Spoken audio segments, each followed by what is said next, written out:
After the Battle of the Bulge, John Brown and his fellow Yankee Division soldiers fought across Belgium, Luxembourg, Germany, Austria, and into Czechoslovakia.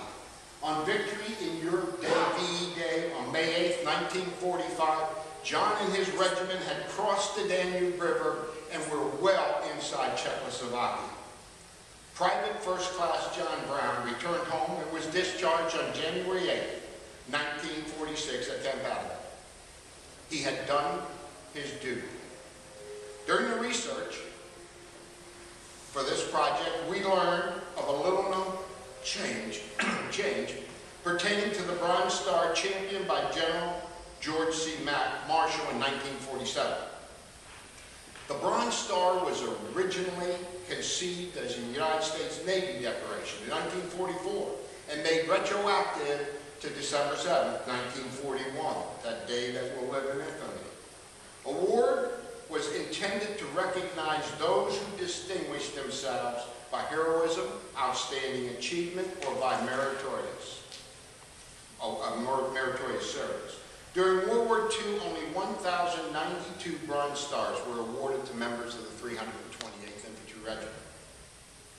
After the war, General Marshall recognized that many combat soldiers had not received their full recognition that they deserved, so he initiated a change that allowed the Bronze Star to be awarded to World War II infantrymen who had also earned the coveted Combat Infantryman's Badge.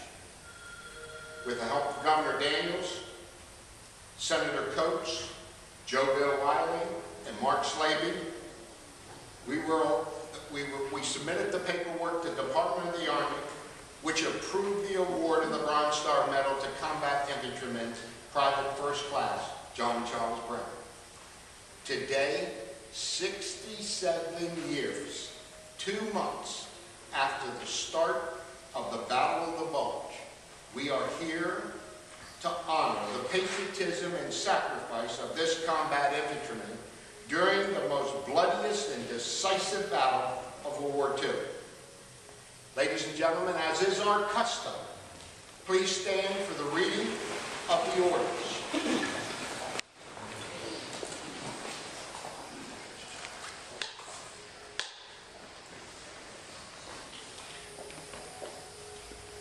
Attention to orders.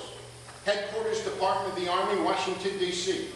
The President of the United States has approved the award of the Bronze Star Medal to Private First Class John Charles Brown, 35581-357, who, while serving in the United States Army in the European Theater of Operations as a combat infantryman, frontline soldier, distinguished himself by meritorious service against an armed and hostile force. During his period of service, Private First Class Brown endured great personal danger and hardship as he and his fellow soldiers of the 328th Infantry Regiment, 26th Infantry Yankee Division, liberated villages across the town of France, Belgium, Luxembourg, Germany, Austria, and Czechoslovakia. Signed, John M. McHugh, Secretary of the Army.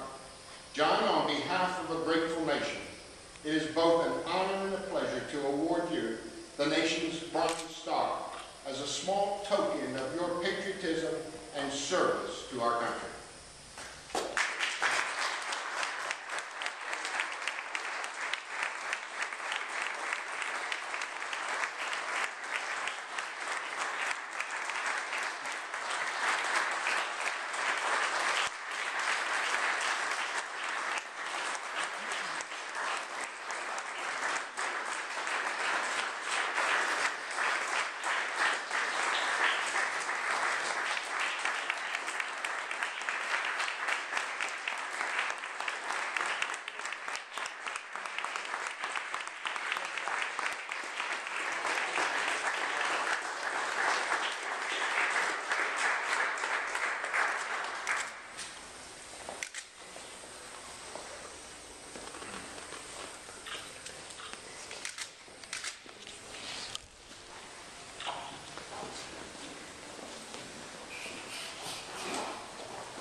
thank him, Colonel, for his continuing service to our country. Nothing can surpass that he gave in that illustrious military career we heard about, but the way in which you have voluntarily undertaken in civilian life to honor people like John Brown is an incredible additional extension of that service. We thank you for it. I urge you to continue as long as people like John can be identified. You know, we've always in this state, in this nation, revered those who serve in uniform. And I say all the time, General Umbarger, who joins us today, our state's highest ranking officer, has heard me say over and over that you'll not find a state more patriotic than ours, a state that reveres its soldiers and sailors and airmen as we do. Its building alone is a reflection of that. There are certain moments in a nation's history, there are certain services that go beyond the heroics that attend all military service and that are remembered for a long time. In England, every man who served on the field of Waterloo was honored with a lifetime pension at a time when that was not common. In American history, there are certain places and certain historical events that rank above others. Valley Forge, Yorktown, Gettysburg, and Bastogne. Certainly in the first rank. Those of us who read anything of our military history know about the incredible trauma, the incredible loss, incredible heroism that went into that particular battle, which the Colonel reminded us of. General McAuliffe's one-word answer when asked to surrender. None. Knowing people like John Brown along the way. So, it is so important that occasions like this happen while we have the opportunity to have them. Not simply to do justice to those who did so much for us. That's our principal errand here today. But to remind ourselves, and those too young or at this point still ignorant of the cost that was borne by PFC Brown and those of his comrades,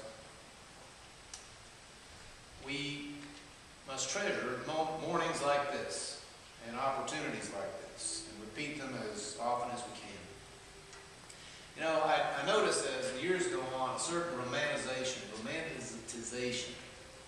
of World War II and what went into it. And there are things I understand that people now remember or choose to remember with fondness.